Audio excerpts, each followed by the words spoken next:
pollination. See the honeybee, whose yellow pantaloons are bulging with pollen.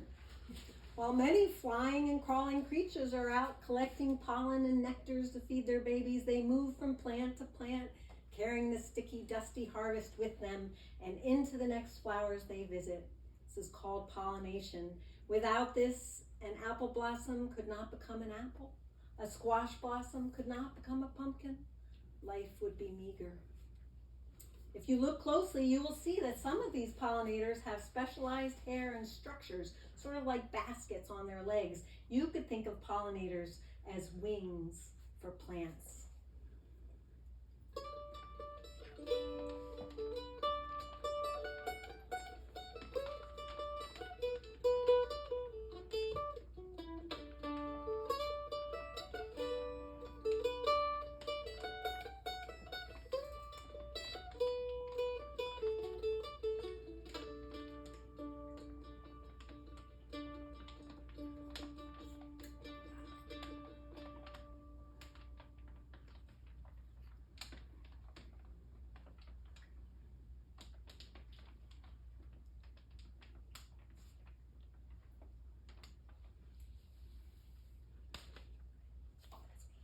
Many animals can be pollinators: beetles, flies, moths, wasps, butterflies, bats, birds, ants, mammals, and reptiles, and even mosquitoes. Aha, mosquito.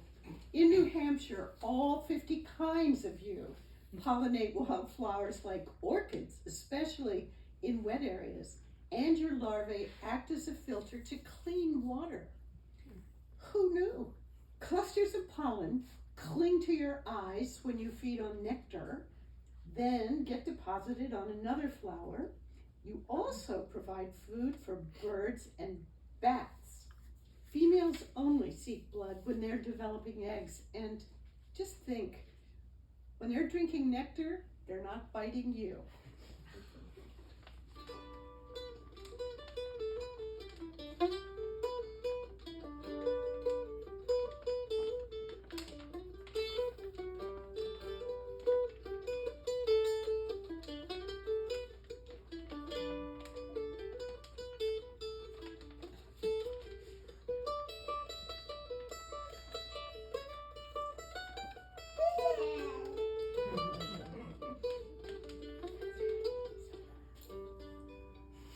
Bees have the most visitations with plants, so are likely the most important pollinators of many plants worldwide.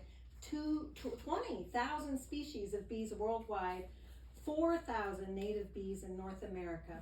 Amazing diversity. Our bond with bees. Bees, magical bees, bumblebee, honeybee. You are not alone. There are digger bees, mason bees, miner bees, and squash bees, each with their own specialty. A bush, a fruit, a tree that would not live without a wild bee that mutually feeds and is fed by diversity.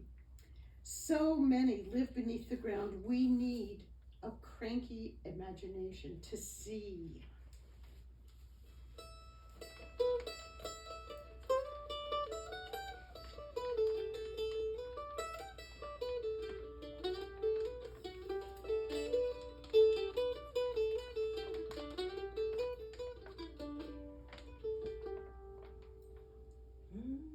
Well, pollinators and plants need each other and have developed a special relationship where they depend on each other, and the process of evolving together over time is called co-evolution. In the mountain alpine zone, bumblebees, moths, hoverflies, and butterflies, like the rare white mountain fritillary, depend upon wet alpine meadows, snowbank communities, and heath shrub rush areas. Alpine plants are pollinated by these insects, protecting fragile alpine habitat from recreational disturbance is important for alpine pollinator populations.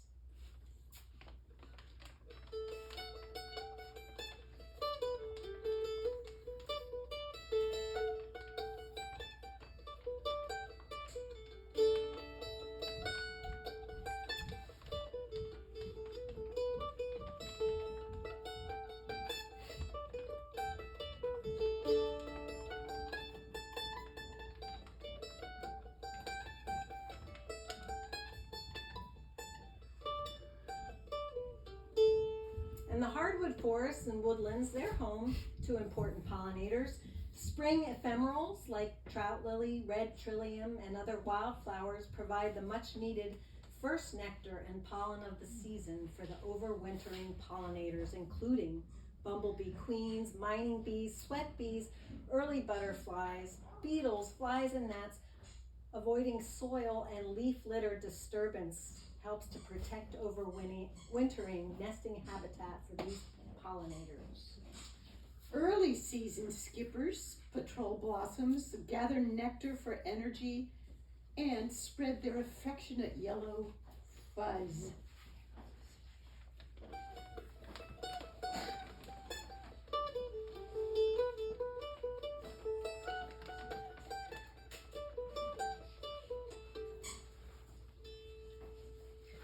Poison ivy, an itchy rash for humans, yet a lovely salad bar of green leaves for the deer, the rabbits, raccoons, pollen-filled flowers for bees and butterflies, white berries for woodpeckers, quail, bluebirds, chickadees.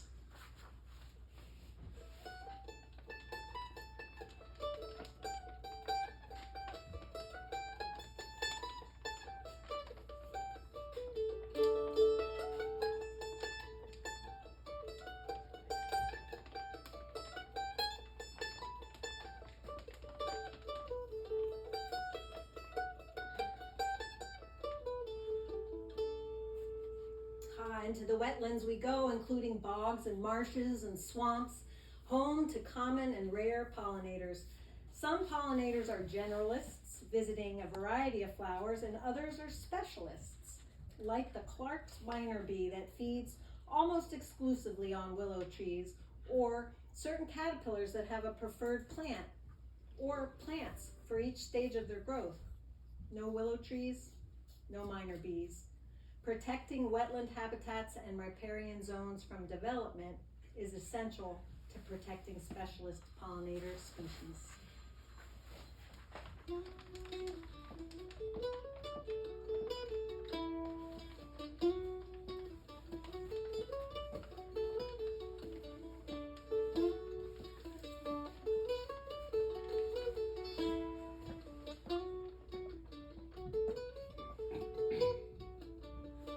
Open grassy areas, meadows, fields, and roadsides support pollinators like yellow bumblebees, calligrapher flies, and common ringlet moths. Nests may be underground or above ground in cavities made in trees or dried stalks, or bee hotels and other human-made nesting sites.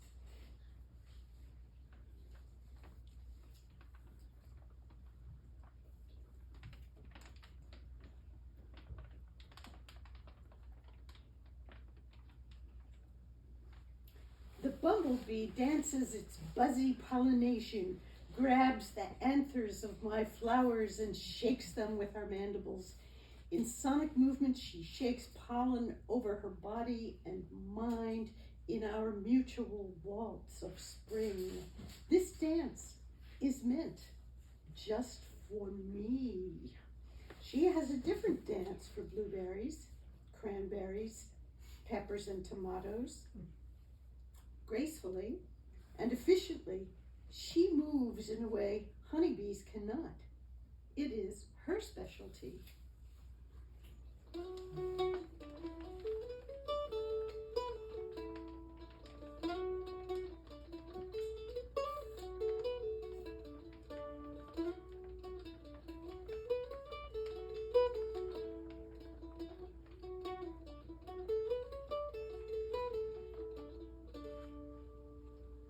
A group of butterflies is called a kaleidoscope. Foraging for nectar and pollen, many kinds of bees, flies, and butterflies visit our backyards and feast on a wide variety of garden flowers, roses and daisies and blackberries. Monarch butterflies need all parts of the milkweed plant, and they use it in every stage of life. Habitat loss across the monarch's migration route has meant this essential plant is disappearing in places, and monarch populations are declining. Growing more milkweed supports monarchs and all other insects that feed on its leaves and pollinate it. Milkweed and monarchs, a perfect pair. Their intricate dance has spun for millennia.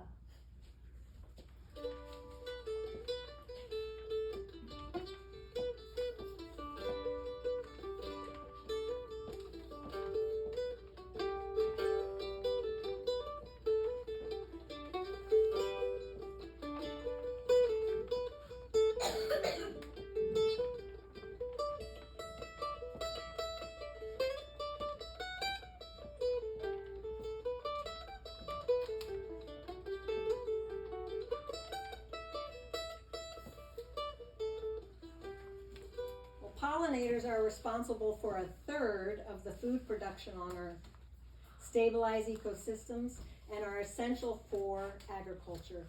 Providing habitat for pollinators and many other species provides water filtration, nutrient cycling, erosion control, biodiversity, pollination, and much more. Everybody loves the bees. But there's little praise for the flies, who come to the early blooming wetland plants when it's still too cold for bees. Skunk cabbage releases a rotting smell to lure these graveyard shift pollinators. Disgusting flies. Who wants stinky cabbage?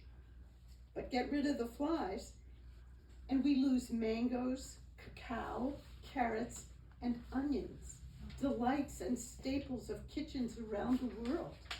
In fact, flies are unpraised heroes, contributing to pollination in 70% of crop systems alongside bees and other pollinators. Bees and butterflies are among the prettiest ambassadors for Mother Nature, but flies do a lot of the work.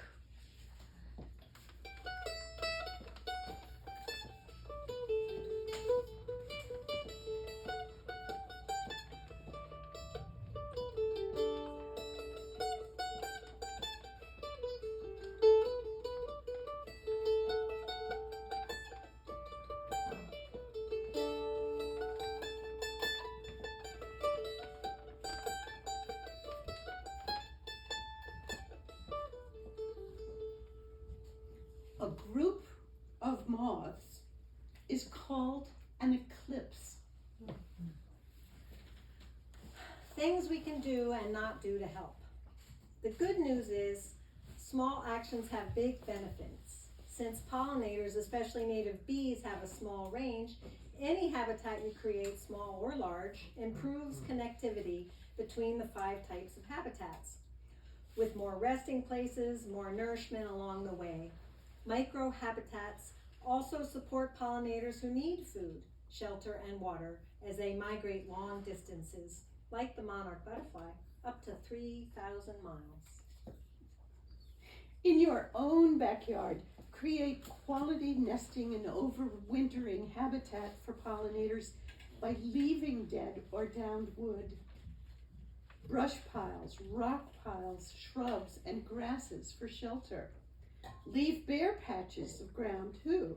Leave leaf litter and hollow pithy stems. Limit mowing and limit tilling. 70% of our native bees nest underground. Create lawn diversity. Plant clover, plant thyme. Allow diversity. Mow a mosaic lawn, a patchwork of close-cropped growth within a wild array of grasses. Practice no-mow May, no-mow June. Enjoy a nap in a hammock while you are busy not mowing to provide weeds and flowers for pollinator nourishment. The bees, pollinating flowers which then go to seed, scattered by the blowing winds, growing anew each season. One person's weed is another's sustenance.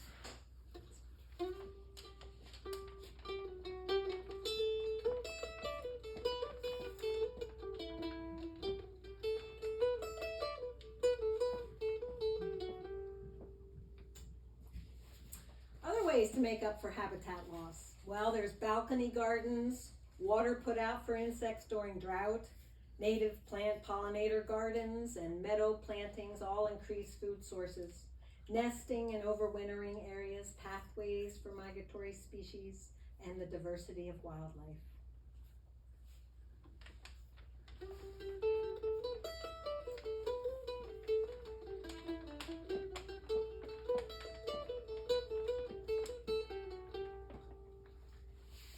The moth. Love this world. The world we are making and unmaking right now.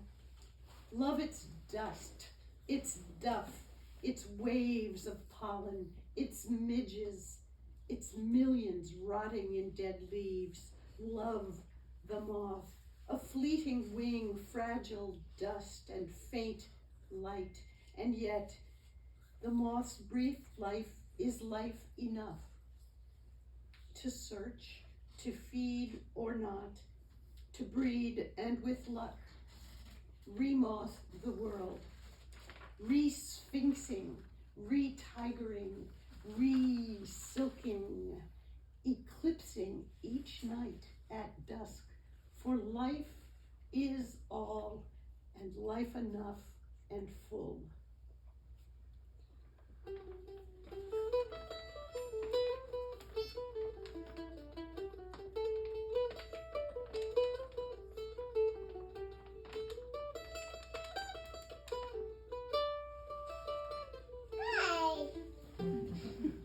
Hey, yeah, it almost goes without saying. Please avoid all pesticides and herbicides. They harm insects, other species, soil, and water.